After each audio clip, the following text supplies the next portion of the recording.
Welcome to Your Money with Leo Daprile. I'm Leo Daprile, and each week on AM 570, Dan Rivers and I will talk about anything and everything to do with your money. If you ever have questions, please feel free to call me at 330-533-6936, or you can email me at leo@gemyoung.com. Enjoy the show. This episode of Your Money with Leo Daprile is sponsored by Grange Insurance. Time now for Your Money, brought to you by Gem Young Wealth Advisors. Leo, thanks for joining us this snowy morning. Yeah, good morning, Dan. How are you today? Not bad. Watching the snow out there. It's kind of pretty, but a lot of people out I think about people have to work out in it. Now, not as easy, huh? Well, we're built for snow in northeastern Ohio, right? Yeah, you got it, yeah. Let's start with Black Friday. About half as many people visited the stores as normal, right? Yeah, but I was actually encouraged by that, Dan, that it was actually that high. And this part of what I wanted to talk about today was how COVID's changing things forever. And I think that's one of the things we have to look at as people and as investors is how the human condition's changing. I think we had a long conversation, my staff and I did yesterday, about what does business look like going forward, and the consensus was things are changed forever. Even when the COVID battle's over, things are not returning to normal. What we knew as a normal was going to be, not to use the cliche, but the new normal that we're running into. And retail sales is a good indicator of that. You know, as people get more and more comfortable by not going to stores, the online shopping experience is going to continue to explode. I'm curious to see what the numbers are going to be from Cyber Monday. There's reports that sales could be as high as $13 billion, which is significantly more than last year. So as we have these continual changes in buying behavior, there's also going to be more winners and losers from the investment point of view. So even though we had less people shopping in stores, the encouraging part of that is there's still 50% of the people that still wanted to go feel, touch things before they actually purchased it. So to that point, there's some encouragement from a retail sales perspective. But I think it's going to be a dramatic shift in how many of these stores can survive it. I think the stores that are going to be fine are the retail stores that have a very strong online presence as well. Because even though their traffic may have been down in the store, they could have had a very robust online sales opportunity. And Walmart's a good example of that. Yeah. Did I see a story around $900 billion spent on online shopping? Yeah, it's crazy, isn't it? I mean, come on. I mean, that's getting close to $1 trillion online shopping. My goodness, you would have to think that we are in the depths of something that we have never seen before. Just a sea shift of people now shopping online, and it's become routine, hasn't it? Yeah, and not to dummy it down, but it goes back to the basic human condition. People still want to buy stuff. You know, so that desire hasn't changed or gone away just because there's a pandemic and just because there's all these restrictions. People are just finding different ways to buy stuff. Yeah. Well, I when I think about this entire online shopping, UPS and FedEx and the USPS, man, and DHL, they should be going gangbusters, shouldn't they? I'm curious to watch to see how well they're going to be able to keep up with this year. And I'm sure they've done all their projections and have been hiring for quite some time.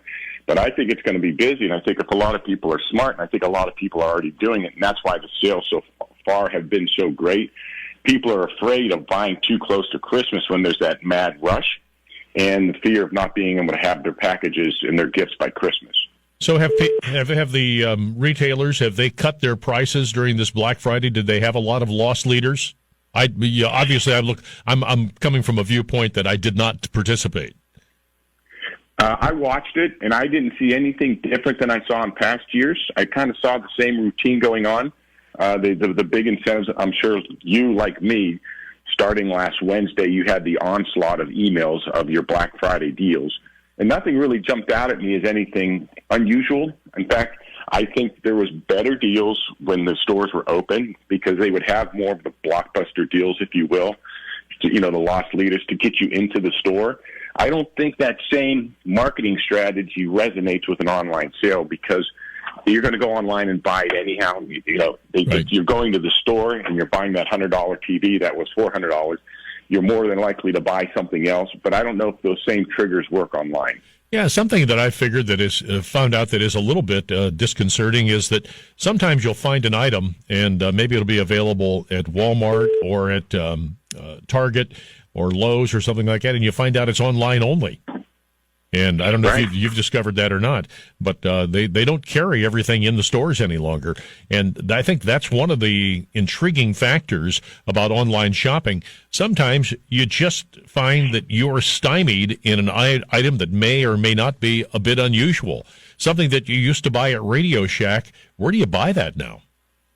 Right. And the point to that is that's the retailer sort of forcing you to change your behavior because they probably feel it's easier and cheaper to ship you that product from a warehouse than to truck it to a store, stock it in the shelf, wait for you to come and buy it, and then take it out of the store. There's a whole bunch of labor costs that go with those items. So if they're going to offer that online price, they're going to say the only thing we're going to do is ship it directly to you from our warehouse.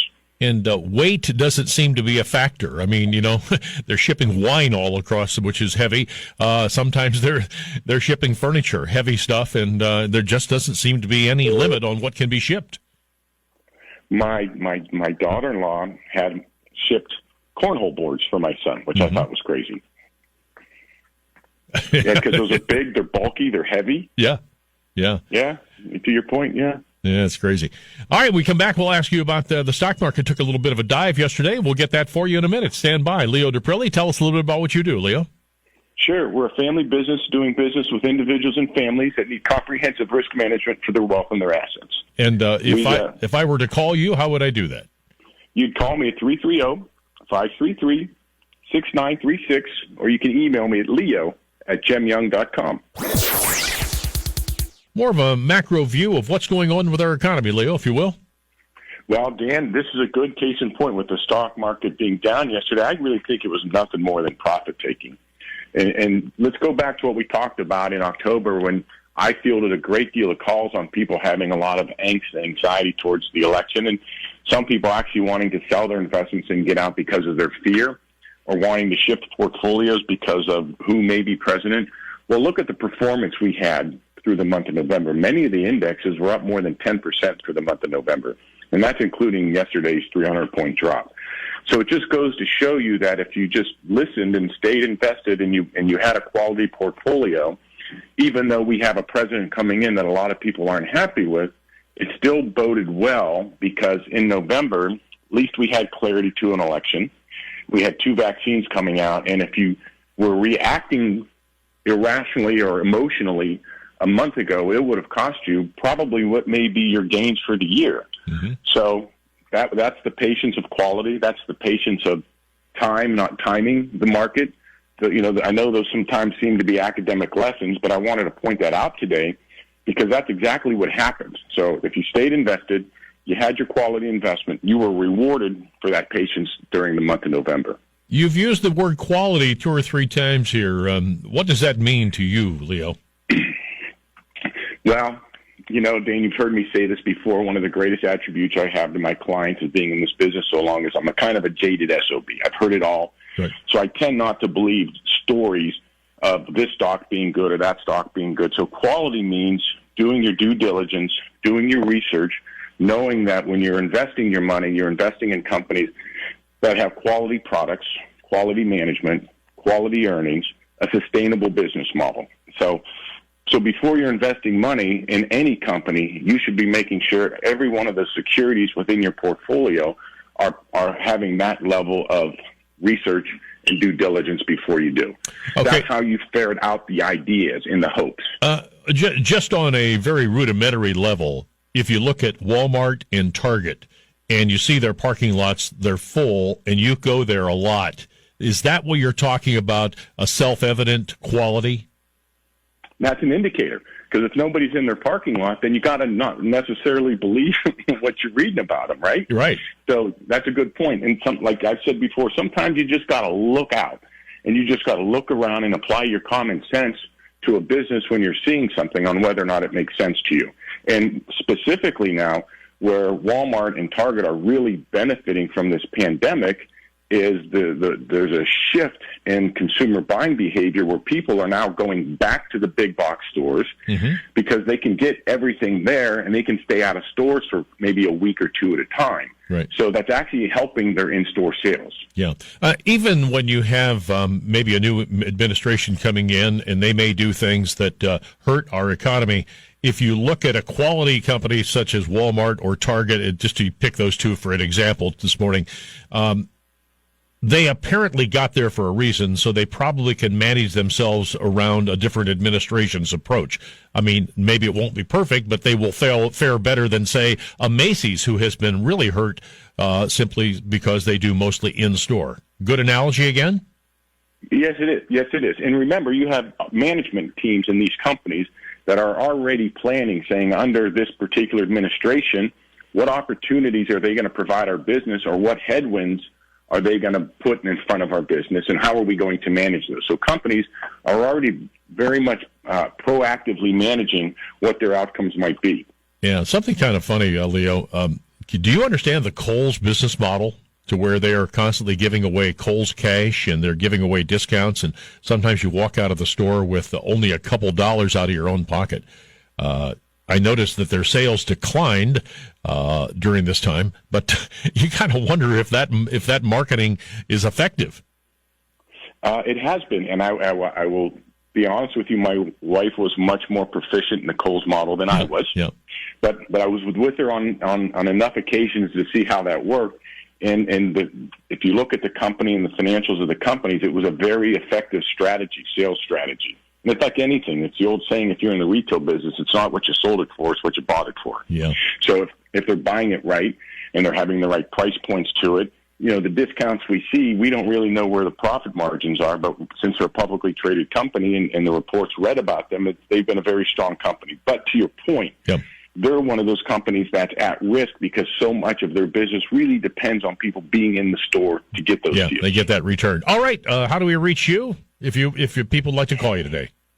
Yeah, if you're interested in a fit meeting, you can call me at 330-533-6936, or you can email me at leo@gemyoung.com. All right, my friend. Always good to catch up with you, Leo. Best to you, and enjoy the snow. And you as well, Dan. Thank you. Leo Daprile at Gem Young Wealth Advisors. Thanks for watching the video. Be sure to like, subscribe, and hit that little bell for notifications. And also make sure to connect with us on Twitter, Facebook, and LinkedIn. For all of your business news, visit businessjournaldaily.com. For all of your arts and entertainment news, go to afterhoursyoungstown.com.